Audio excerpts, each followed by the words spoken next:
সবার লফটে এখন কম বেশি ভাইরাস অ্যাটাক করছে। তো আমি এই সময়টাতে যে ধরনের পদক্ষেপগুলো নিয়ে থাকি, আল্লাহর রহমতে আমার বিগত বছরে বড় ধরনের কোনো ভাইরাসের অ্যাটাকের সম্মুখীন হইনি।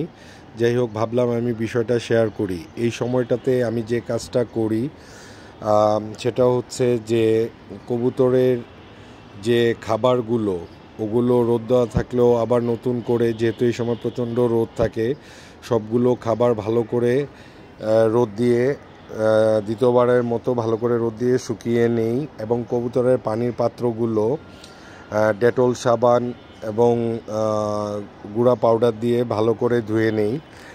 এবং আমি আমার কবুতরগুলোকে সপ্তাহে 2 দিন থেকে 3 দিন হলেও ওদেরকে আমি ছাড়ি, ওদেরকে উড়ার সুযোগ করে দিই এবং রোদে রাখি। কবুতরের রোদটা খুবই গুরুত্বপূর্ণ। সুযোগ থাকলে আপনারা কবুতরকে একটু রোদ খাওয়ার ব্যবস্থা করবেন। সেক্ষেত্রে এই ভাইরাস থেকে বাঁচার এটাও একটা উপায় বলে আমি মনে করি। তো আর কবুতরের যে পানির পাত্র, এগুলো অবশ্যই আমি এর আগেও বলেছি যে ডেটল সাবান অথবা স্যাভলন দিয়ে ভালো করে ধুয়ে পরিষ্কার করে 2-1 দিন পর পর দিবেন, কারণ এই পানিবাহিত রোগ হওয়ার সম্ভাবনাটাই বেশি থাকে।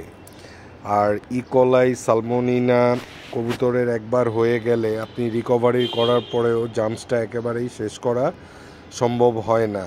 সেক্ষেত্রে কবুতর স্ট্রেসে পড়লে খুব তাড়াতাড়ি অ্যাটাক করে। খেয়াল রাখবেন যাতে কবুতরে স্ট্রেসে না পড়ে।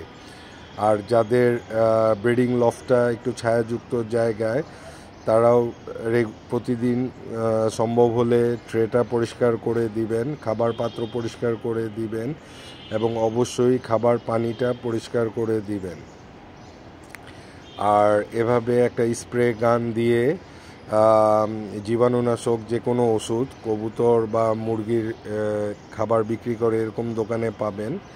তো সেগুলো পানির সাথে মিশিয়ে আপনি কবুতরের গায়েও একটু স্প্রে করে দিতে পারেন। ব্রিডিংয়ের কবুতরকে নিয়মিত গোসল করাবেন।